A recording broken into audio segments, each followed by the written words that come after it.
Namun beberapa bulan kemudian Randy diketemukan gantung diri di kamarnya. Entah ada persoalan apa yang didera atau menghampiri dia. Yang jelas Randy ini gantung diri di kusen di kamarnya.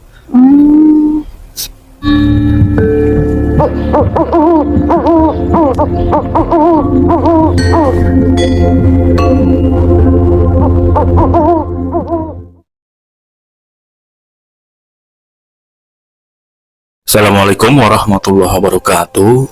Waalaikumsalam warahmatullahi wabarakatuh. Untuk kali ini ada sebuah cerita yang boleh dibilang juga penuh dengan misteri, dan ini berasal dari Uda Dam. Beliau ini berasal dari daerah salah satu daerah di Sumatera Barat.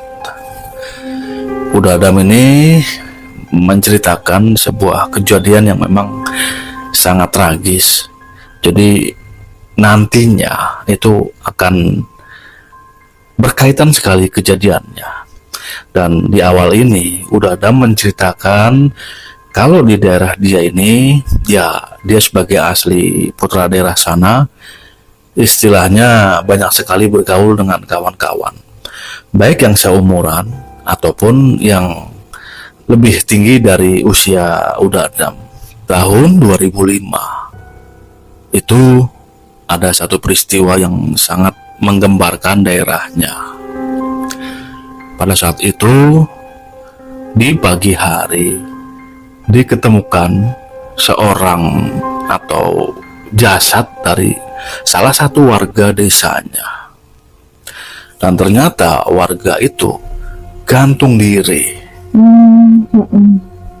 Nah, usut punya usut, ternyata beberapa bulan sebelumnya, nah sebut saja dengan ini bukan nama sebenarnya, salah satunya adalah Randy, Anto, dan Sofyan. Nah, yang gantung diri adalah Randy. Randy diperkirakan usianya ya di atas 30 tahun.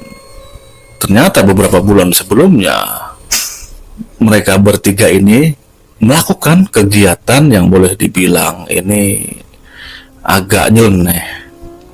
Ya, salah satunya adalah kegiatan mencari info nomor untuk dipasang. Antara Randy, Anto, dan Sofyan, mereka ini memang biasanya sering nongkrong di salah satu warung dari warga. Warung ini adalah warung kopi. Ya, sebetulnya mereka ini biasanya ngopi sambil ngobrol-ngobrol. Namun pada hari itu, entah ide dari mana, mereka bertiga ini malah ada niatan untuk mencari info. Di antara mereka bertiga juga bingung tempat mana yang akan dipilih untuk menginfo. Sedangkan ya sebetulnya gini, di daerah mereka juga banyak tempat keramat. Banyak, namun mereka bertiga ini rembugan atau istilahnya berdialog mana yang dipilih. Dan akhirnya ada satu tempat yang sangat dikeramatkan oleh warga daerahnya. Nah, tempat ini mereka pilih. Tempat itu, kalau kata Uda Dam, memang sangat dikeramatkan karena dari sejarah itu disebut dengan pemakaman orang kuno atau orang-orang terdahulu. Pemakaman ini tidak begitu, bentuknya tidak seperti pemakaman pada umumnya. Jadi tersebar satu dengan yang lainnya. Kalau menurut sejarah, tempat itu dulunya adalah tempat pertempuran. Nah, karena banyak korban yang meninggal, jadi dikuburkannya juga tidak satu tempat. Ada yang di tepian sungai, ada yang di pinggir hutan, ada yang bahkan yang di tepian agak dekat ke sawah. Tempat itu memang lokasinya tidak jauh dari area persawahan. Nah, setelah pinggiran persawahan yang sangat luas, itu dipisahkan oleh sebuah sungai yang besar, sungai alam dengan penuh bebatuan. Di sebelah seberangnya itu seperti hutan. Di situlah tempat keramat Untuk nama memang Uda Adam ini tidak menyebutkan karena memang berbau sensitif. Jadi yang Uda Adam bilang, pada malam itu mereka ini bertiga sudah menyiapkan 2 buah telur ayam kampung. Rencananya ayam kampung ini akan dipasang di sana dan ditaruh, nantinya itu akan menghasilkan guratan atau nomor tertentu yang biasanya itu memang ada banyak bentuk ya, titik-titik ataupun garis. Nah, itu tergantung nanti orang yang melihatnya angka berapa. Nah, setelah mereka ini menaruh telur itu ya, sebelum subuh mereka bertiga ini pun mengambil telur yang sudah dipasang di tempat keramat itu. Setelah ya mungkin memakan waktu yang lumayan lama ya karena memang jauh. Nah, setelah didapat di sana itu mereka pun pulang ke rumah masing-masing. Kemudian siangnya mereka bertiga ini ketemu untuk membahas atau melihat di telur itu ada guratan nomor atau tidak. Ya, di sini dapat nomor berapa, dipasang berapa, ini pun Uda Adam tidak tahu. Yang pada intinya hal tersebut masih disebut bias. Namun beberapa bulan kemudian Randy diketemukan gantung diri di kamarnya.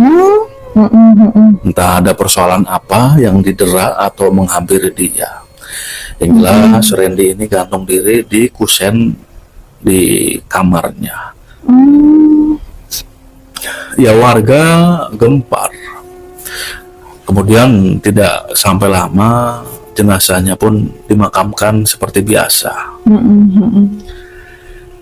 Ya, sebagai kawan, si Anto dan si Sofyan ini juga ikut berbelasungkawa.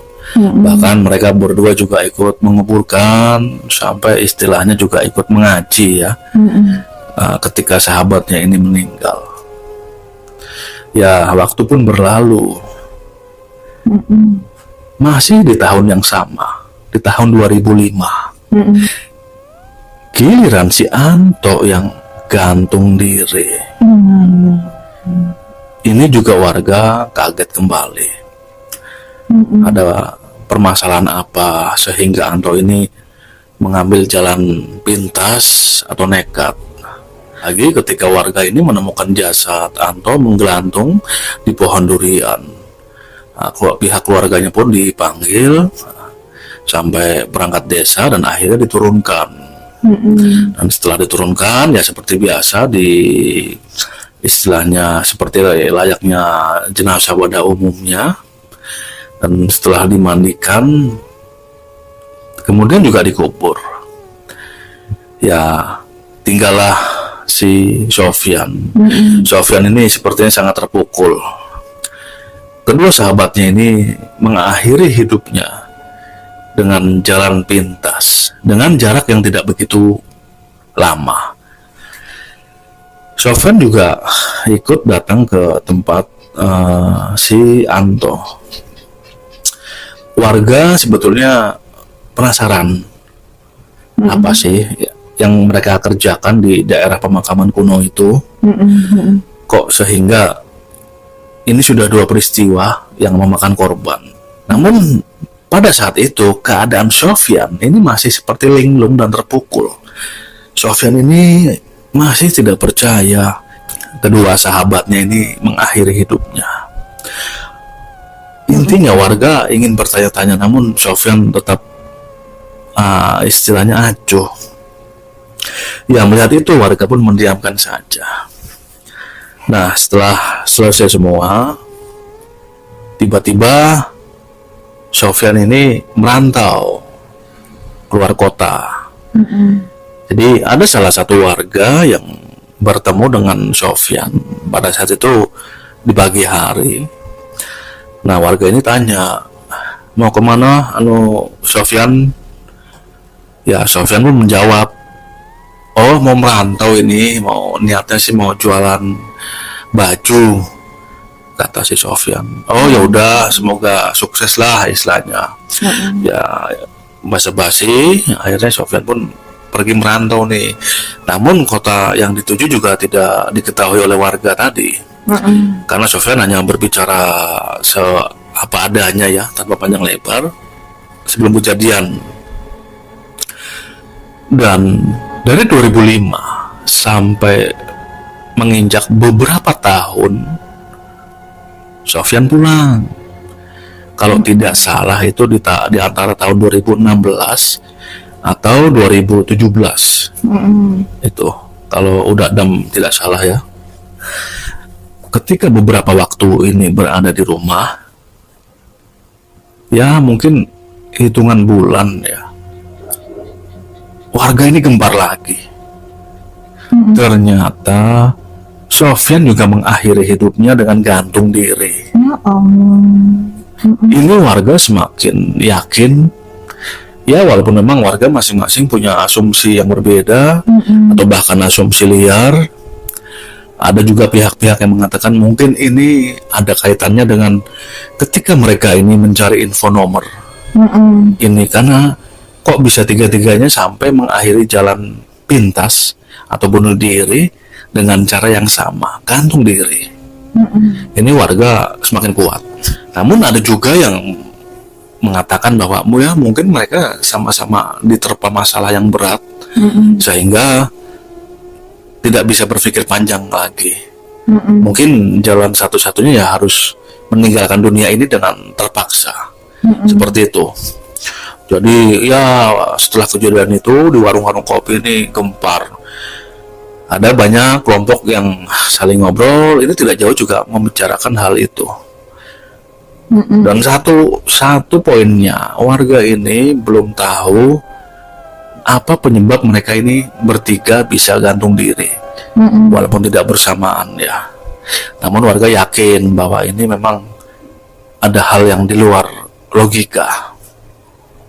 Warga juga ada yang mengatakan bahwa tempat mereka ini mencari info nomor itu dahulunya sangat wingit, karena ada kejadian yang pertumpahan darah di sana.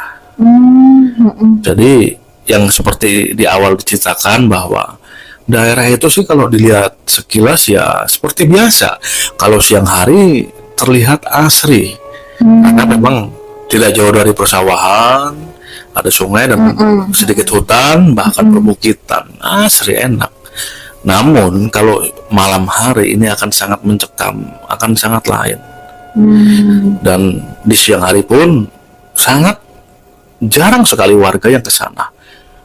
Kalaupun ada, itu hanya bapak petani yang memang lokasi sawahnya tidak jauh dari sana, atau para pengembala dan juga pencari rumput. Dan masih ada hubungannya dengan kejadian ini. Ternyata 2 tahun lalu ini ada 2 orang perempuan yang gantung diri di sana.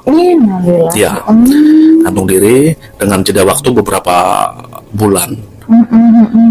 Dan kejadian gantung diri terakhir itu di lokasi pemakaman kuno itu atau kuburan orang-orang lama itu adalah seorang wanita. Ceritanya pada saat itu ya masih jam 10 pagi. Ya sebutlah salah seorang petani ini dengan namanya Pak Abdullah. Nah Pak Abdullah ini memang seorang peternak kambing yang kegiatannya sehari-hari juga memang mencari pakan ternak. Pada jam 10 itu Pak Abdullah ini ke lokasi di sekitaran pemakaman kuno atau pemakaman orang-orang dahulu ini. Karena memang ya di sana subur, rumput juga banyak. Jadi stok rumput ini tidak akan kurang. Nah, ketika beliau ini sedang menyapit rumput atau mengarit ya, ini ada perasaan aneh. Perasaan di mana dia seperti diperhatikan.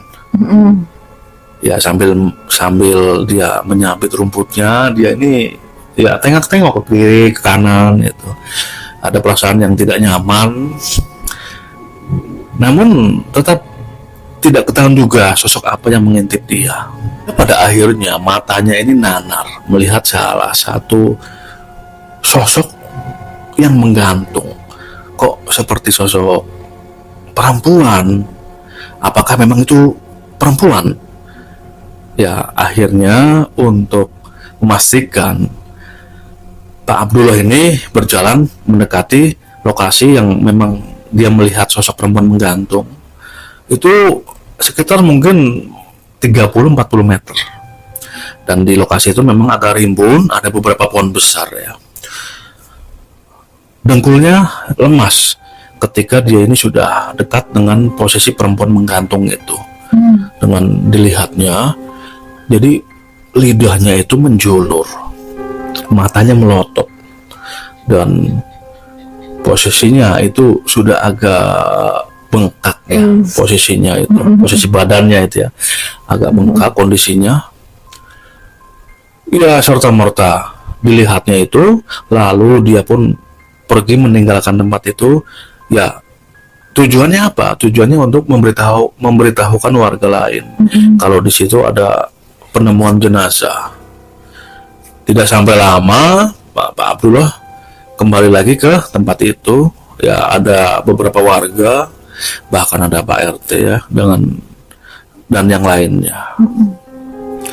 Ya, akhirnya jenazah perempuan itu pun diturunkan. Ya, kondisinya memang sudah agak lumayan parah. Dan kemudian ditandu, ya, karena memang ternyata perempuan itu memang masih satu daerah juga dengan Udadam. Dan ketahuan siapa keluarganya, ya akhirnya dibawa ke sana. Ya, isak tangis pun langsung pecah ketika jenazah itu sudah tiba di rumahnya. Ya, apa yang membuat mereka perempuan ini sampai mengakhiri hidupnya?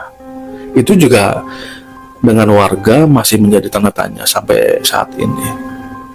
Jadi kalau di total yang di lokasi itu sebetulnya mungkin dari dahulunya lebih dari 2 orang itu.